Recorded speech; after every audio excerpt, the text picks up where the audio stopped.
Good morning, everyone. It's a pleasure to welcome you all to Bike Walk Central Florida's Wheel of Achievement Awards. This is our second year doing this. I'm delighted to see so many familiar faces here in person and to know that we have an extended audience joining us via live stream as well. It's hard to believe a year's passed since I last had the honor of standing before you as last year's keynote speaker. Today we come to celebrate outstanding achievements and to recognize incredible efforts that propelled our community as safe and enjoyable for biking, walking, and everything in between. Each of you who are here, whether in person or virtually, has contributed to that collective success, and today we celebrate you. Our Wheel of Achievement Awards are not just about recognizing individual accomplishments, they're about celebrating our shared journey and the collective impact that we have made. We must recognize that many of these achievements would not be possible without the vital partnerships and support from many diverse stakeholders in our community.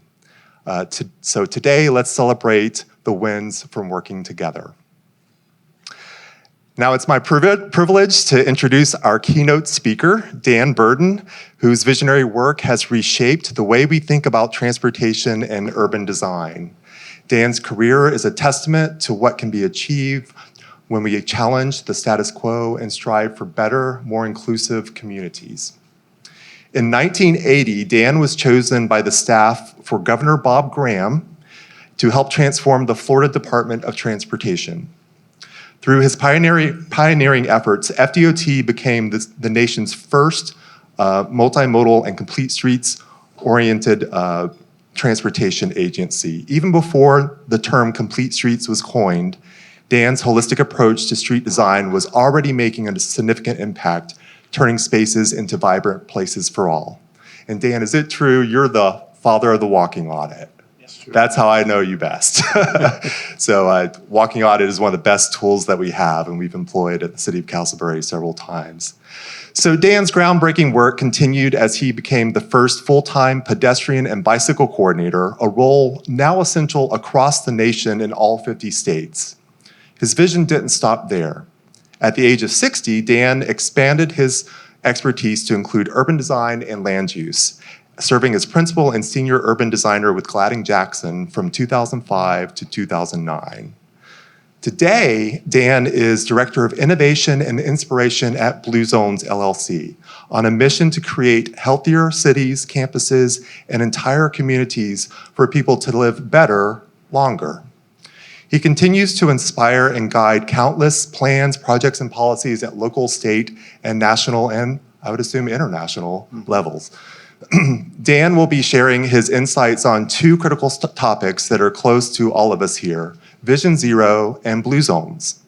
Vision Zero is a strategy aimed at eliminating all traffic fatalities and severe injuries while increasing safe, healthy, and equitable mobility for us all.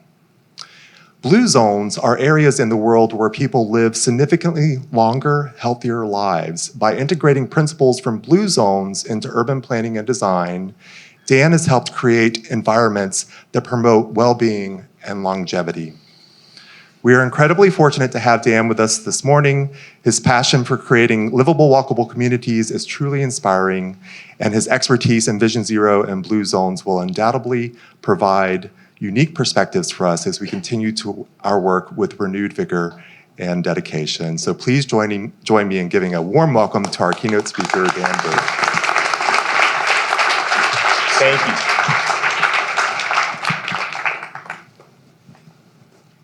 I believe this is on, is it not?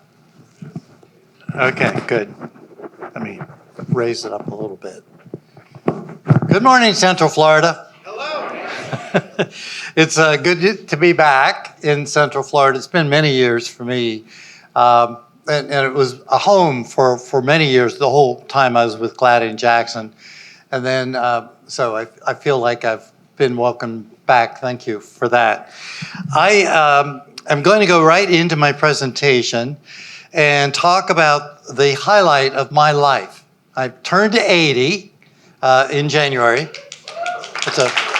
So I'm an octogenarian, but it was this year, in fact, it was last week, that the greatest achievement of my life was pulled off.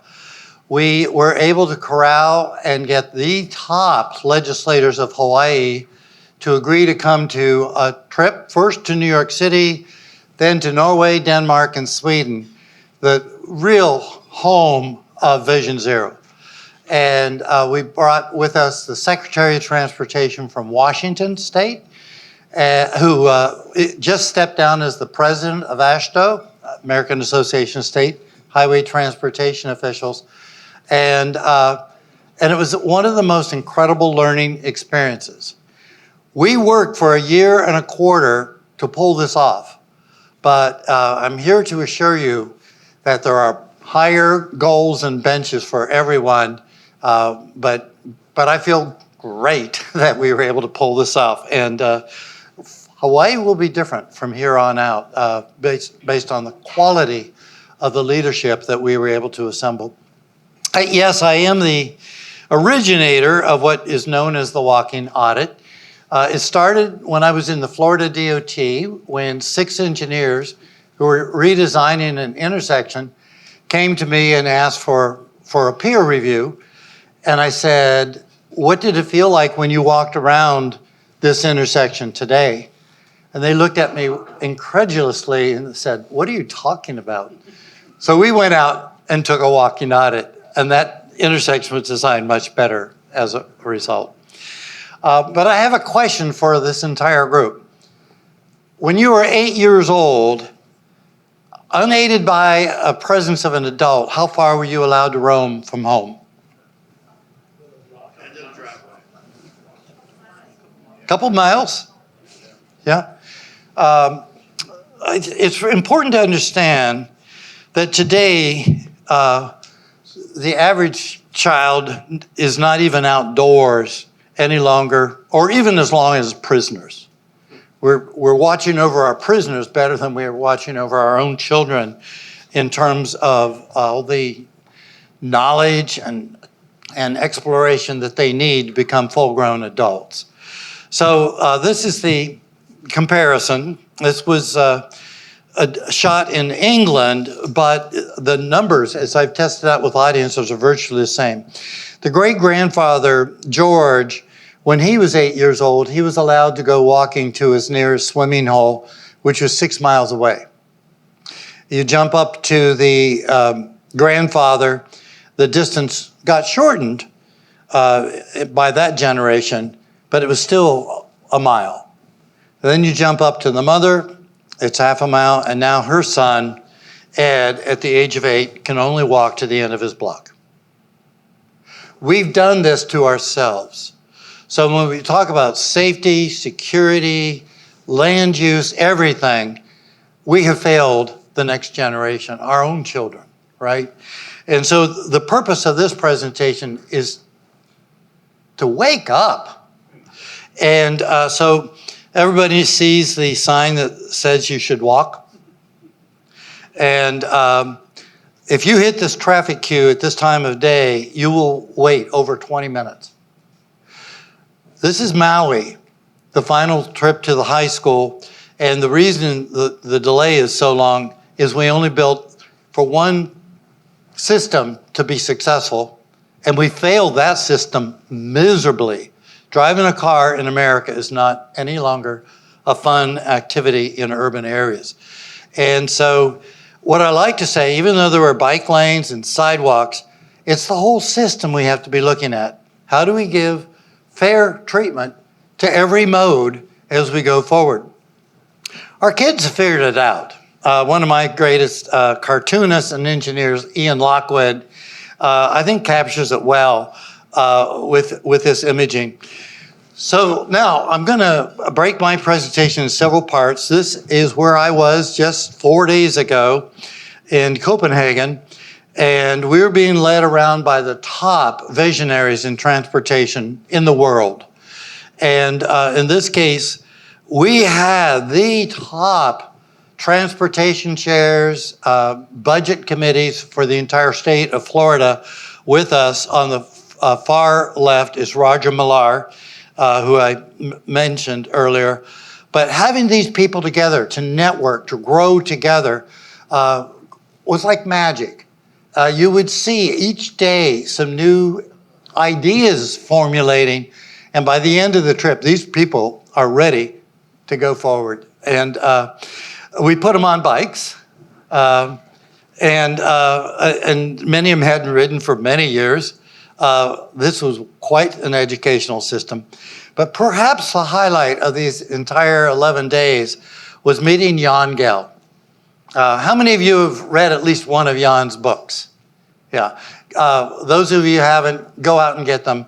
You can't design cities for people until you understand what Jan went through in his 50-year career to transform Copenhagen to a car sewer into one of the greatest places to live on earth. And it's amazing what this man at 87 is doing. We're now going to bring him over to Hawaii to inspire the entire legislature and top leaders. But one of the greatest honors of my life was to stand next to such an amazing, talented person. One of the stories that Jan shared with us is that when he helped transform New York City, it was a slow go. New York City was really bought into trying to move cars and failing. But they took lanes out of almost every significant road, including Broadway.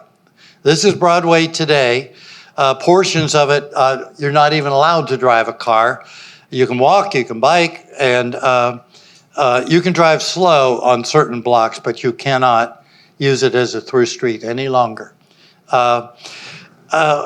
Recently, we did work in Gulf Shores, Alabama, and when I got there, I learned that they were about to transform this street into this. For capacity during peak hour and for hurricane emergency release. And so I shared with them, there are other ways you can do this and move all the traffic you need. Early on in my career, I realized that for me, I didn't need to know the technology. We have many bright minds out there that understand the technology. But I had to understand the process. How do we get people to agree to adopt and accept change? So early on in my career, I realized it's all about what we value. But it's not just the exchange of our money, our jobs, our sale of goods. It's the exchange of our culture, our friendship, our ideas, our knowledge. And when we do it right, then we generate the greatest wealth of ideas and directions. But I also like to share that America's pretty low rated on happiness. And so does everybody see, though, there was a blip of happiness? It happened in the 60s. Nobody knows why. But this is what the 60s looked like. This is Bryant Park. I revisited it about 10 days ago, and this is what it looks like today. So this gives me hope. Well, 2 months ago, I very fortunately was invited into one of the newest communities in America. It's called Cul-de-sac, and they do not permit any cars. It's going to, at build-out, have about 1,500 families, and but no single place to park a car. It's on a transit-oriented development right on a great light rail line. And by the way, they have no pavement. The material you're looking at is not asphalt or anything like that. And this area is 16 degrees cooler than any of the other buildings anywhere nearby. And anyone who lives there, the first 1,000 residents, will get a free electric assist bike. But let's compare a few cities. Portland, Oregon, between 1980 and 1990, their property taxes, because of their growth policies, their land use policies, they could drop their taxes 29%, and they did. Air pollution went down, neighborhood quality went way up. In Atlanta, the same 10-year period where they focused on the car, the property taxes had to go up. So that makes a 59% difference. Their air pollution worsened and their neighborhood quality plummeted. So now, those of you who have listened to Joe Minikazi, he very appropriately talks about we shouldn't be talking about anything in development other than yield per acre. How much are we going to make if we build this platform versus this one? And if we build right, it's an 800% increase in value taxation. That is, the land is worth 800% more if you don't do sprawl, if you get away from that. Another core part of my presentation is to really talk about health and to really get to the heart of where we went astray. And in some cases are still going astray, having to walk a dog out of the car, using an escalator to get to a fitness center. So about 15 years ago, I was invited by Dan Buettner to join his firm. He had done research at all the medical colleges around the country and asked who was building walkable communities. And they said, in theory, we are, but no one is really doing it on a practical basis. And then they said, but there's this one guy out there who is really getting communities to implement walkability. And so Dan and I became brothers, brothers of another mother, but forever. We now really work very diligently. And in the built environment section, Sarah Bowman, who's been my partner since, 15 years ago when we worked together at Glad and Jackson, she came across the country to help set up the Walk Institute. She now lives in Ireland, but she's now the vice president. And so here's what Dan's research revealed. These are hot spots in the world that are people forget to die. They just do. And they live healthier lives and happier lives. So Dan studied the principles in common and then figured out many things medically, but one of them is that 80% of how long we live, how happy we live, and how healthy we are is up to us. It's only 20% of that are factored by our genes. The other 80% we're in charge of. So I just renewed, hitting the age of 80, that I'm going to work for Blue Zones until I hit 100. So we'll see. But they're common principles, and I invite you all to watch the entire Netflix series on Blue Zones, one of the highest rated documentaries ever shot by Netflix. But what they explain is this power of 9. I'm only going to explain a few of them, but the big one is the built environment. I mean, it's really immense. And that means we build cities where people naturally can walk or to bike, garden, do the things that they fall in love with, that they're passionate about.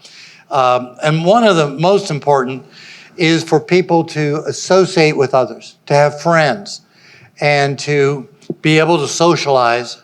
And that requires a built environment that allows us to do that. So for example, I happen to know when I shot this picture, these are all retired college professors, but they belong to the right tribe. And they watch out for one another. In Blue Zones nomenclature, that's called a Moai. It's a group that you belong to, perhaps for your entire life, that you just feel like you're kindred spirits and you can talk about anything, especially if there's a problem. And to have a passion in life. And I think in this room, many of you have a passion and you've activated it. That's good. You're going to live longer, happier, and healthier than most people. You really will. But it needs to be an environment where walking is natural, where you're comfortable, where you have access, and can bump into others, what I call bump intuitiveness, right? We need to increase that quotient. So what does a Blue Zone community look like? When I was invited in, I believe it was 2006, to go into Albert Lea, Minnesota, the first Blue Zone community, their main street looked like this, and they said they were going to widen the road. And I said, do you have money to do that? And they said, yes. And I said, great, we're going to narrow the road. And So you can see on the right of this image what it now becomes. It's become a great place for people to come and to bump into others, right? Years later, the same town, Albert Lea, had this 5-lane road that you see going out beyond this intersection, and it only had to carry 6,000 cars. A 5-lane road can carry up to 40,000. Again, we knew that that was far too wide and too many lanes. And we said, do you have the money to resurface this? And they said, yes, then we're going to hold out until you allow us to knock this down to 2 lanes. And because the community was together, had a steering committee, then they were able to say to the Minnesota DOT, we don't want your money until you do it right. And so this is what it looks like today. And their crashes came down 73% because they got rid of the non-essential lanes, narrowed the width of crossing the road, and made it a place for people, not for speed. We then moved to our second Blue Zone community, Los Angeles, Hermosa, Redondo, Manhattan Beach, and built the very first cycle track in all of the Los Angeles area. And this now is probably next to the one in New York City. This is probably the most widely used trail in America. It carries over 9,000 people daily, and it really is amazing. The next community we moved to, a whole series in Iowa, and you see here, this road needed to be raised because of constant flooding every year due to climate change. I know I'm not supposed to mention that word in Florida, but I did. And nobody's killed me yet. But we transformed that to this. And it's amazing. This community of only 20,000, I'm told now, has raised over $750 million of new investing in their community. But this was the start. And this, again, is a Blue Zone community. Another one in Florida is Naples, Collier County. And so you see here the work underway on our third big project there, 8th Street, I'm sorry. And today it's really designed well for social engagement, for people walking, biking, for low-speed travel. And so I like to say everything we talk about in Vision Zero is just build for people and place. If you do that, you'll get it right, and the numbers of fatalities will come way down. And do it in every aspect, recreation, transportation, and everything you look at. Think about where you are today, and there are a lot of places in the Orlando area that are openly hostile. And then some are a little better. They're intolerant, but then some will be tolerant, some supportive, and many places in Winter Park are definitely place-based, right? Park Avenue for sure. So a little bit of language or vocabulary around Vision Zero, what it is, the safe systems approach. The state of Washington is way out in front of many cities, but I think the important thing about Vision Zero or the safe system approach is that we no longer blame the person who's being killed. We blame ourselves for not having done it right. And so we look at all the things that went wrong in our evaluation in order to start reducing crashes. We need roads that will increase attentiveness and awareness, especially now in the age where people are using cell phones and they have many other distractions. We separate people in time and place. That's absolutely critical. And we separate them, well, in space for sure, but also in time, right? And then we manage speed. What is the correct speed for this part of a road as it passes through this area? And then we manage crash angles, soften the angles. There are many ways to do that. And then the real big one, though, is to bring speeds back under control. And I'll use an example. We refer in safe systems approach to kinetic energy. And you look at a standard intersection, even a fairly well-designed intersection with signal controls or four-way stops, and there is a huge amount of kinetic energy that results in very horrific crashes. But if you build it, say, for example, as a roundabout, the kinetic energy you can hardly even see. So there are many reasons to build roundabouts, but one of them is you reduce the kinetic energy down to where it'd be very hard to injure someone and certainly hard to have a fatality. We also need to make sure that we give all the modes a fair chance, walking, biking, transit, and for all people.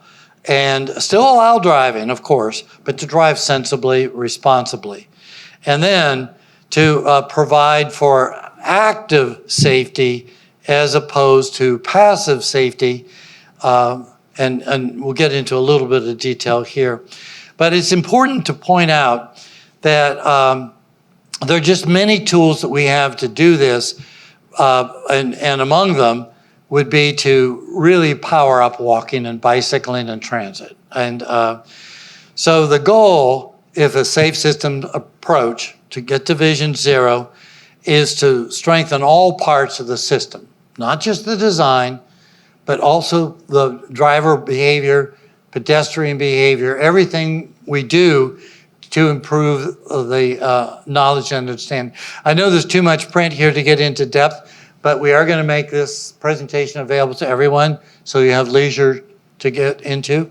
But in Washington, what they've declared is that it's unacceptable to have another fatality. It will take years, 30, even 50 years, to really start to achieve the best results, but you begin now. And that's what Hawaii is going to do. But this is a hierarchy of controls for road safety, and important to understand what the crash history is of a street, an intersection, and then develop the proper countermeasure to eliminate that crash.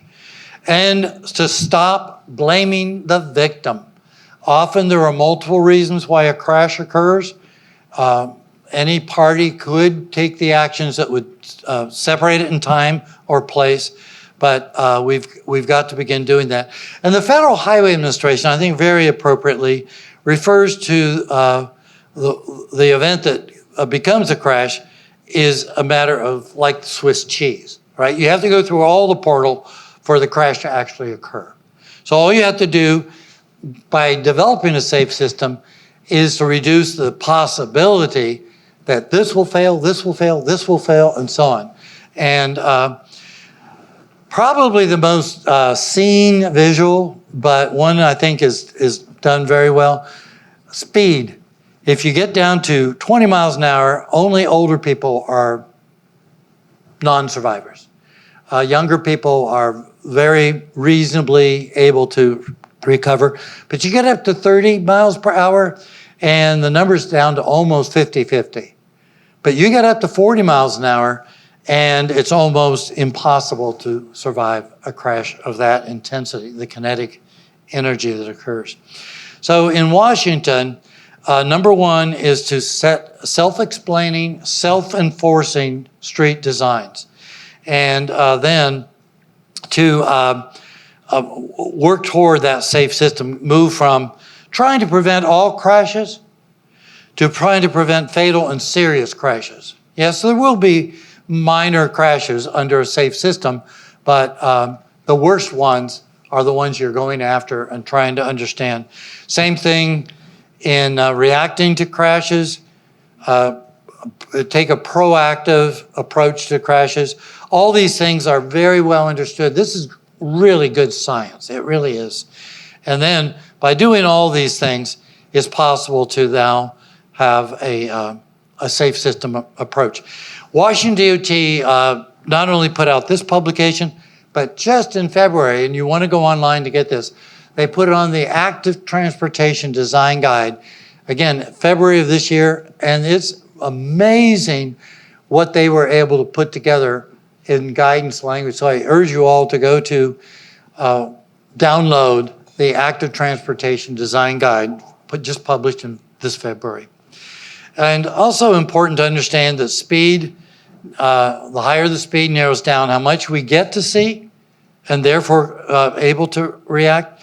And again, all of this is going to be in the PowerPoint that you can download, but I wanted to at least introduce it during this session before I get into the real way that we're going to start to reduce crashes.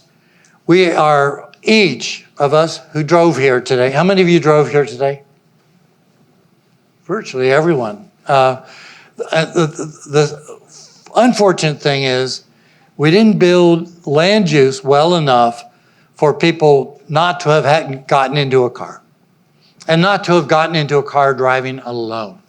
So what are the principles of land use that we should adhere to? Number one, we've got to have a proper network. If you only have a few streets, we cannot walk, we cannot bike. And so we introduced a proper street and block pattern. And the tighter the block, we like to say anywhere from 800 to maybe 1,200 feet in perimeter is going to hold the speeds down.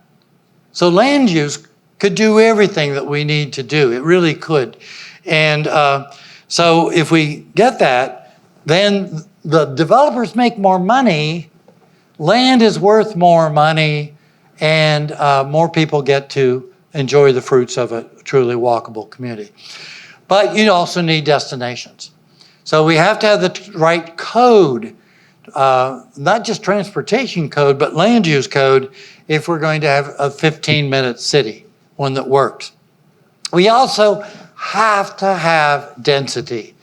When we were in Europe, they were talking about 7 stories of height is what they're trying to achieve, because they want enough stores, enough parks, enough places to go to within range. And you can't do it without density. So that's very important. Another element that's very important is if we want people to walk, what's missing here? Someone said crosswalks too, right? But that's not all. So we put those in, but nobody's walking. What's missing? You have to have place and shade in Florida. This, by the way, is a Florida scene. But now no one's walking. What's missing? People. And how do you get people? Well, eyes on the park. You have to have security. You have to feel comfortable that if your child walks down to the park, they're being watched over, right? And just as you did here with Baldwin Park, beautifully done. You have edges, you have buffers, you have a not overly wide street, and therefore you have much, much better behavior, as you see here. So these are some of the elements. This is where I get to live, is Port Townsend, Washington. I moved there because after, 75 years of helping other towns, I wanted one I didn't have to work on. Although when I got there, I realized there were still many things to do. So now let's talk about the big step that needs to be taken. Here's what happened in America, thanks to Michael Freeman for this set of images. We emptied our downtowns and spread our sales and shops and everything out linearly along numbers of streets.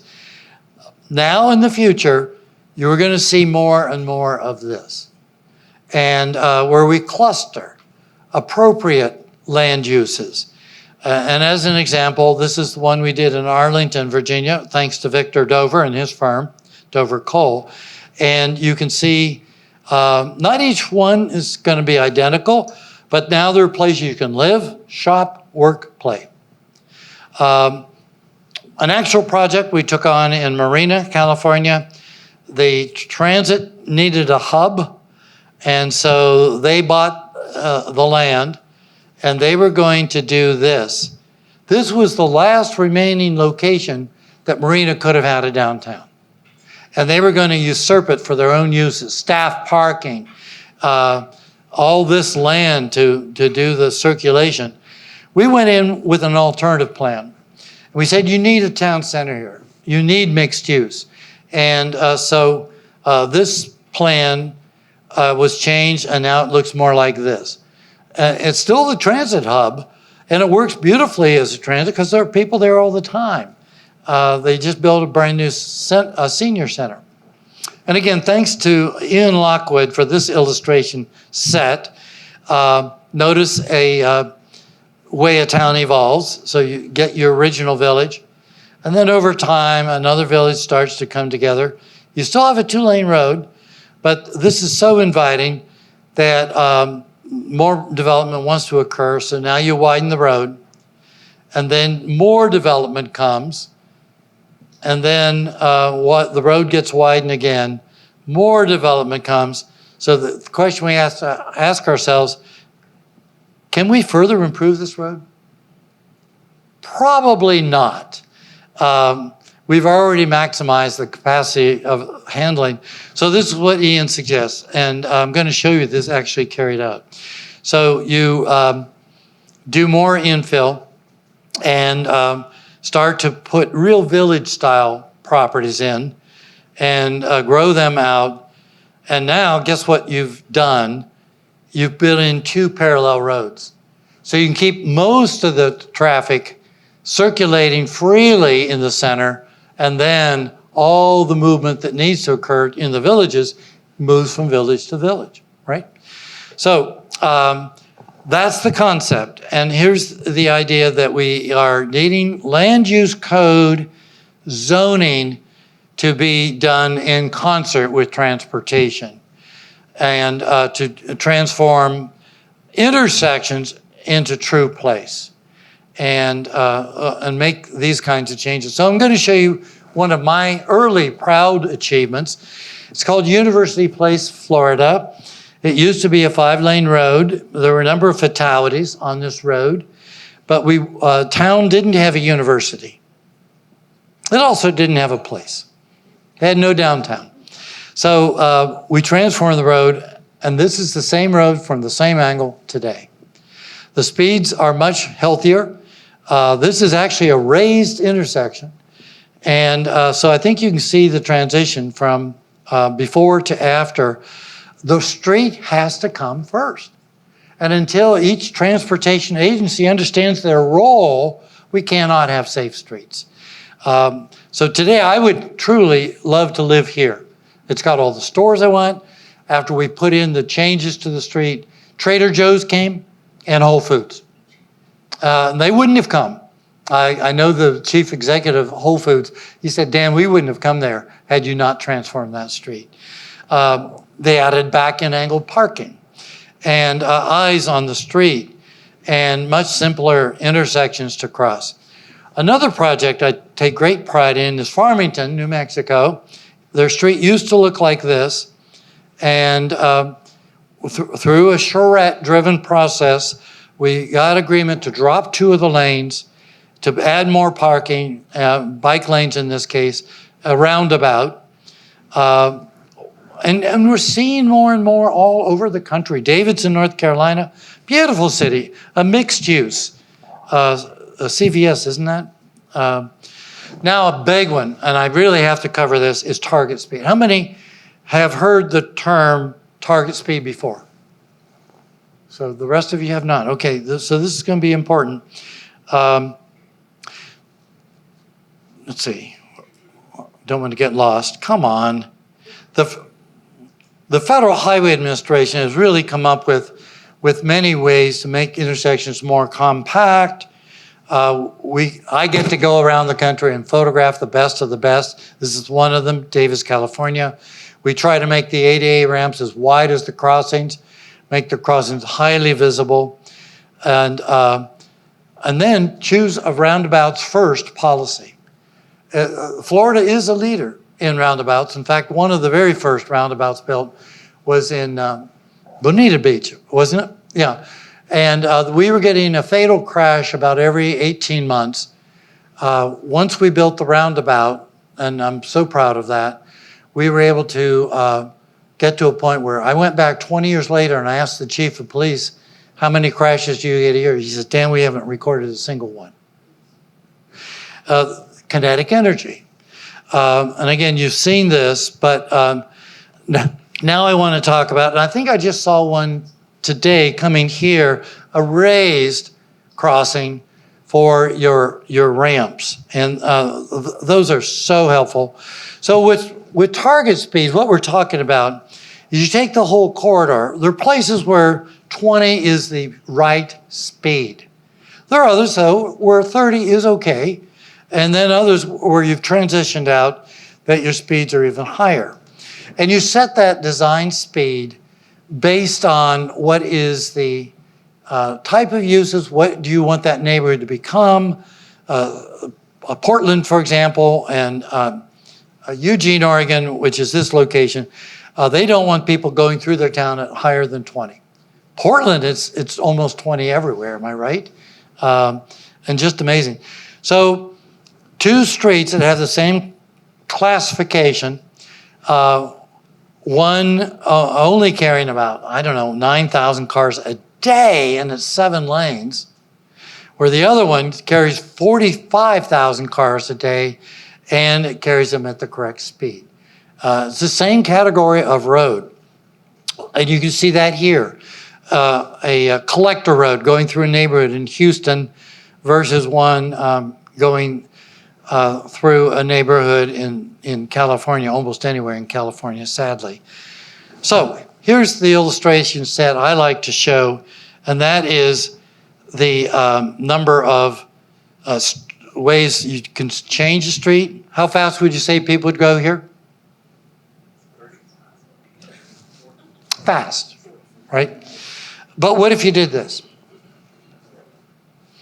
And what if you did this? And what if you did this? Now here's the big one. What if you terminate the vista?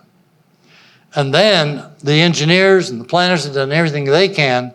So now the developers come in and they do this, right?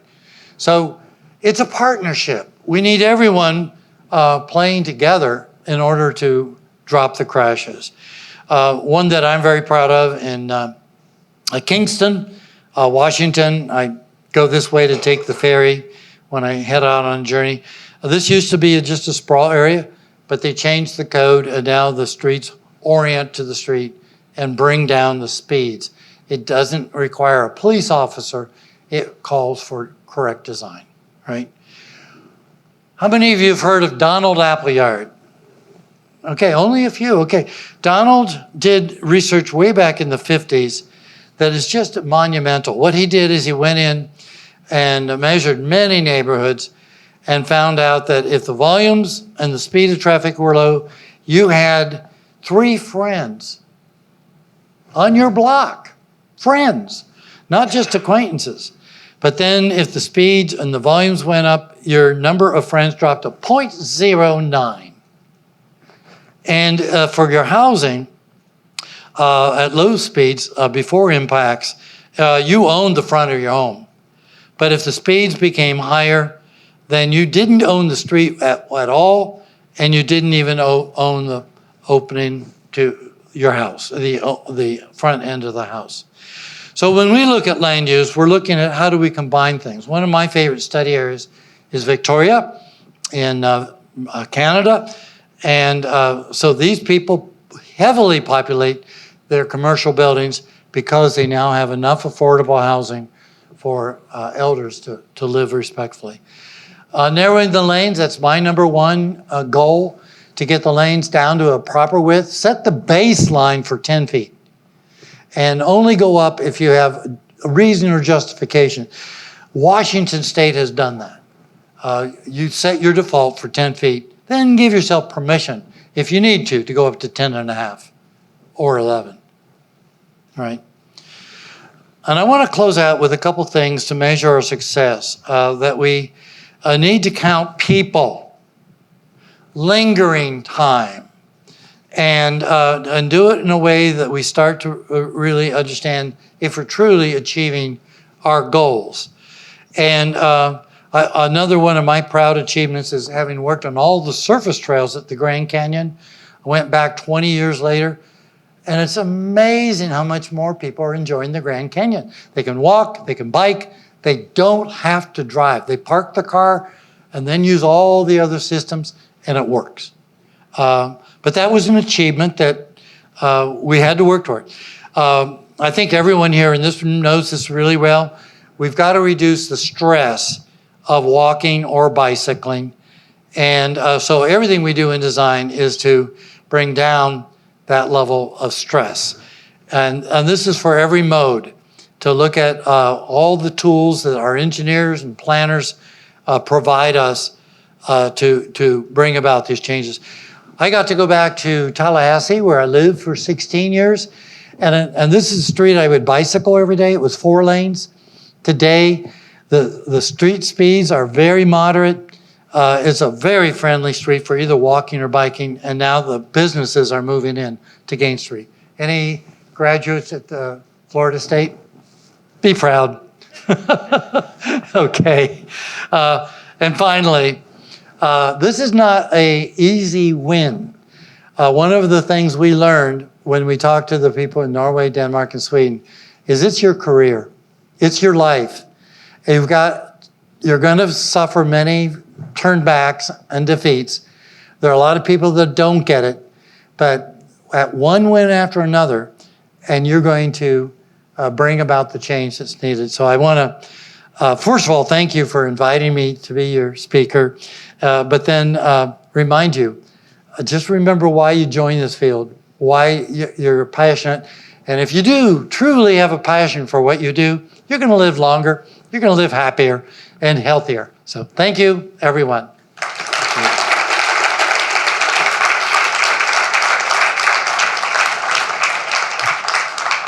And I think we've allowed time for questions and answers. We do. Thank you all. Another round of applause. Give it up for Dan. So yeah, we do have time for a quick Q&A. And does anyone here have a question? Okay.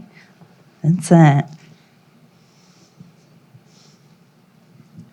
Thank you very much, Dan. Really appreciate it. And I think most of us in the audience really do, understand that you have evidence, you've got data backing this up. So the question really is, what are the biggest barriers moving forward with the policymakers and decision makers? I mean, and I recognize there's probably a lot of different reasons why people would resist. Maybe they don't believe the data, maybe it's political, maybe they just don't have the funding to make the change. But can you articulate a little bit on what are the barriers that we have to try to remove so that we can advance this with further acceleration? Thank you. Well, thank you. Great question. And one of the things I learned most, and I think our entire group from Hawaii learned when we were in Norway, Denmark, and Sweden, is you have to have data. You have to have ways that you measure and calibrate. And then when you start your programs, whether it's education or design, whatever it is, you measure the results. And by doing that, you can then move forward to the next tougher project and measure those results. So it's got to be data-driven. It's got to be based on science and truly education. If we don't bring the public along with us, then we end up drowning our whole program. So we've got to really make a conscious effort to bring about that education. I'm very proud of Florida. One of the programs we launched was to train all the school crossing guards and certify them every year, every school in the state. A school crossing guard, Ramon, forget Ramon's last name, was killed as a school crossing guard. And so the Florida legislature created the funding. We ran it through my program in the DOT. Then later we introduced traffic education in all the schools in Florida, taught by physical education teachers, because we wanted the kids to eventually get out on bikes at the right age. In Norway, Denmark, and Sweden, they start in kindergarten. Children learn the principles of things that move very early on. And then it gets repeated in 3rd grade, 4th grade, 5th grade, 6th grade. By the time they're a driver, they're pretty skilled at what to do to avoid a crash. We don't do that in our country. And so one of the things I know our Florida or our Hawaii legislature is going to go back and do, they're going to develop a comprehensive traffic safety education program for students. And think about it, it's the number one way young people die above many illnesses or diseases until they hit maybe 30 years old. That's a real top claim to health. So I think education, and certainly when we get to design, to then make sure we're following the correct principles. Next time I come back, I'll be able to show all the tools that they invented and developed. I was very impressed, not just with the downtowns and the urban areas, but with the rural areas. And again, think about it. What they did is looked at where the worst crashes occur and went after those first. Bring the numbers down. Yeah, thank you. Is there a specific personal experience that inspired you in this work? Yes, we all need mentors. I never took a single course in planning, architecture, landscape architecture, engineering, but I was mentored by the best. The best planners, the best engineers taught me. And I think, to me, it's the credit of all these people who saw I was in an important position and came to me and said, Dan, you need to understand urban design. You need to understand the value and the importance of a tree and everything. So all I can do is becoming a good parrot, right? I share what other brilliant people. And by the way, Florida is packed with the greatest minds in the entire country, in every profession with land use and transportation. I think we attracted so many brilliant minds because we came so bad. And we really did. And, we don't need more brilliant minds. We got them all. And they're here today, too. But I think the important thing is just to have the courage to go out and make the changes incrementally and know that this isn't going to happen overnight. It's not going to happen in 10 years, but it will happen. It's kind of like planting that seedling for a tree, knowing that you will never sit under the shade. Someone else will, and you will be very proud from having done that. Yeah. Yes. Me? Hi. As a traffic engineer, we usually get blamed. Anytime there is anything on the roads, we're always blamed. So I was very happy to hear you talking about land use. I understand that. I understood that from the time I went to college so many years ago. But how can we do to change the land use? Because that's not an easy question. I work in several local governments, and developers come to us, and they usually want to build single family because that's the easiest way to make money. So they do the single family, then we get the collectors, we get the arterials, they are over capacity, we get all the crashes, and who's to blame? The traffic engineer. So how do we change that? What can we do to change that? Because that's where we start. That's the foundation. Once we get that done, then traffic engineers can help.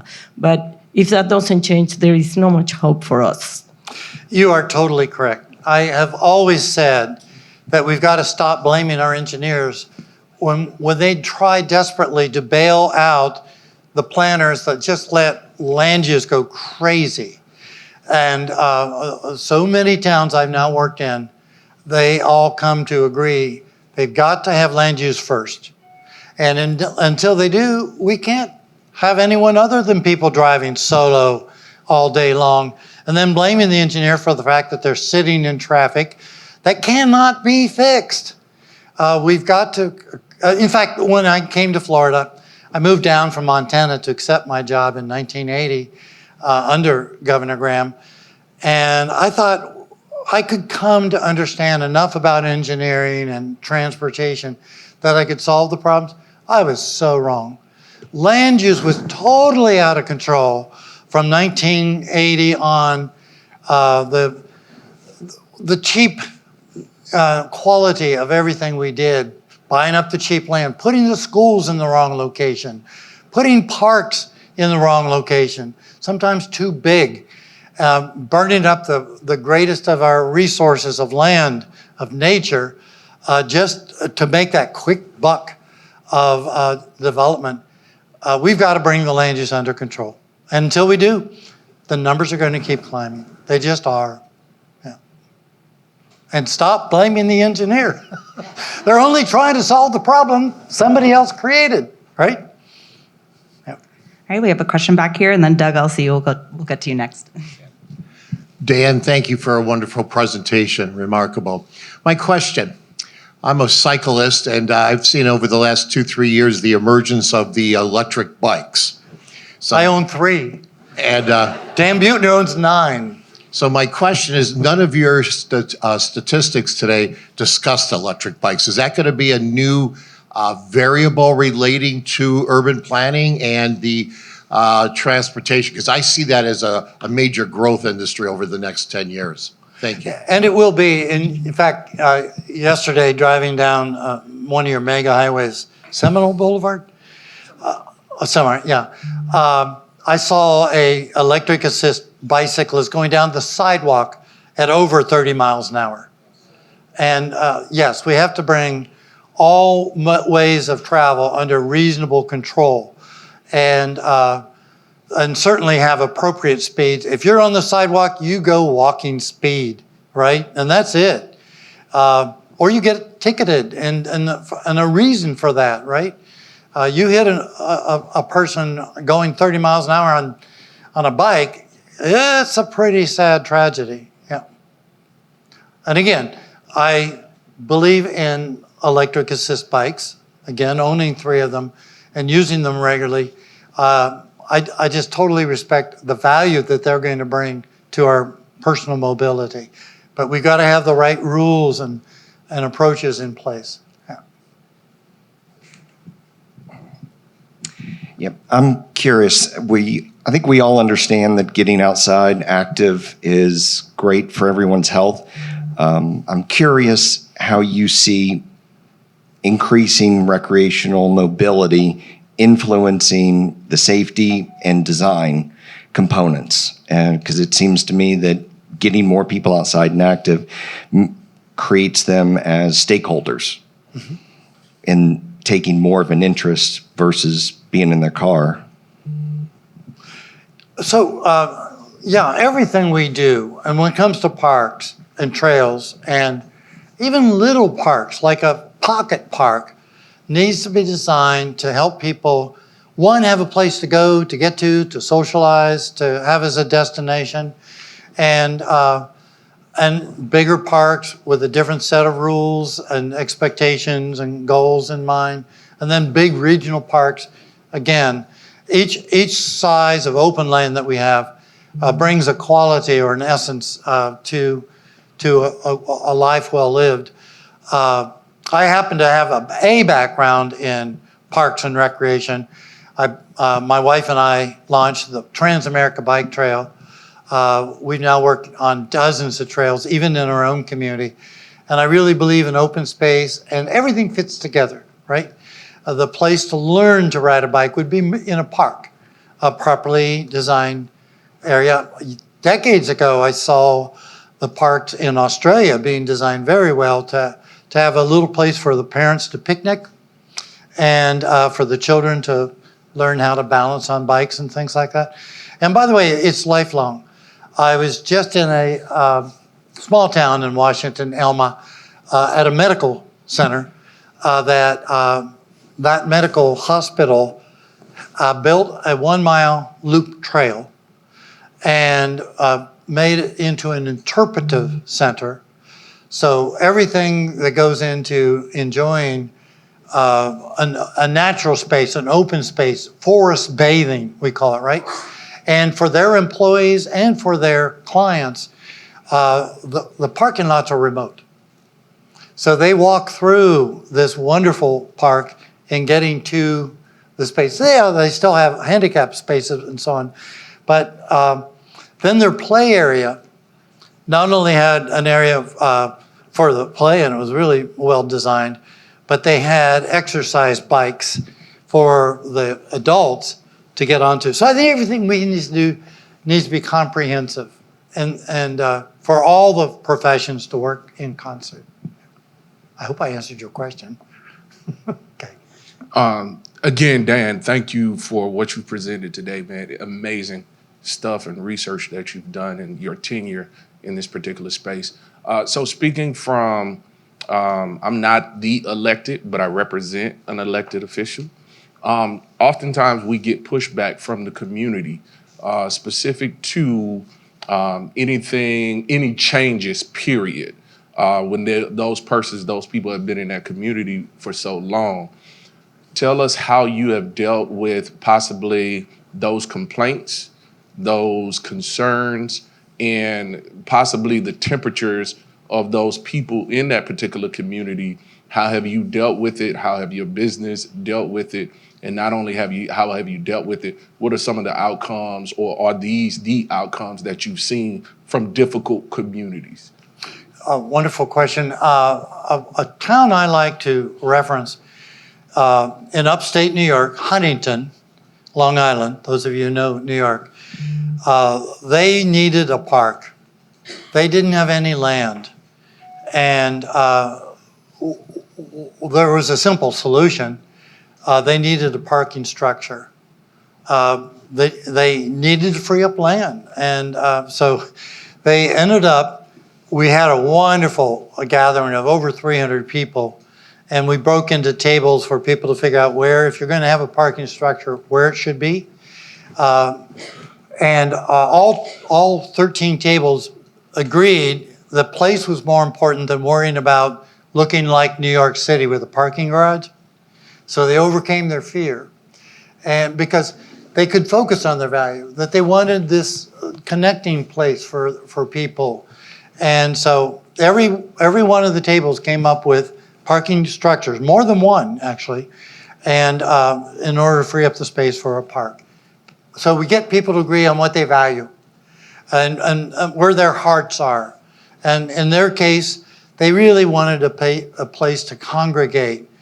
Just as New York City had so many good places to meet other people, they didn't, and they wanted that, and it overcame their fears. So we remind people, go with your values. And if the park's more important than worrying about looking like New York City, go with that. Yeah. So I think that people are asking us to do what we've told them is the right thing to do for a long, long time. You know, we focus on how short can we make your drive from point A to point B. Can you give us a couple of examples of where you've changed that dialogue so they're no longer asking, what's my level of service, to something else that's more close to what their values are? Yes. As I think everyone in this room knows, we've focused on levels of service during peak hour to the exclusion of having safe streets, of having streets that work for walking or bicycling and so on. So I think the answer is we have to build models. You know, you start with wherever, and maybe you start with crashes. That's what Vision Zero is all about. And you make that a better place. I remember here in Orlando, we put in one of the very first mini circles in a neighborhood, and it totally transformed the whole neighborhood. It wasn't just about speed or other things. People needed a place to congregate.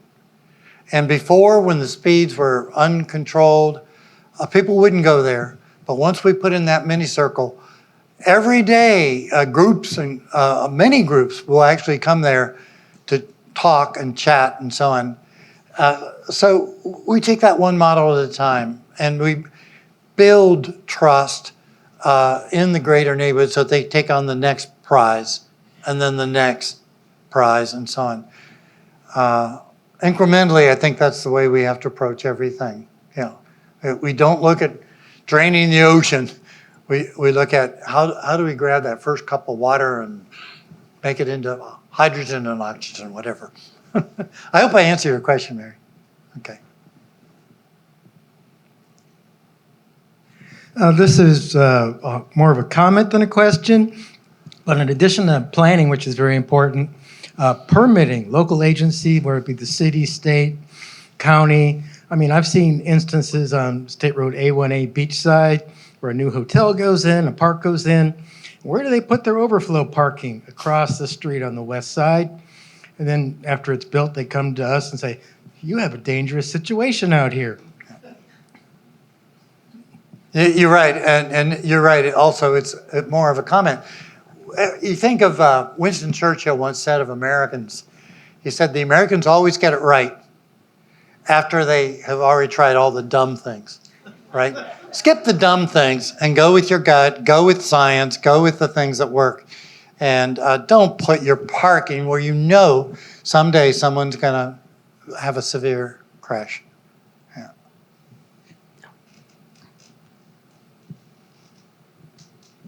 Thank you.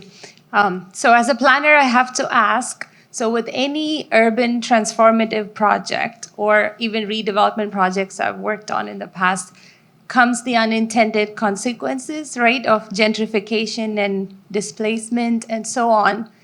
How do you address equity as part of some of your work that you've done? I know it's a very broad question, but often we don't put that in the first place. It's always something we're trying to fix later on when the consequences have occurred. Or I know we do minimal affordable housing policies and so on, but on a broader scale, have you come across good examples of how it's been accomplished?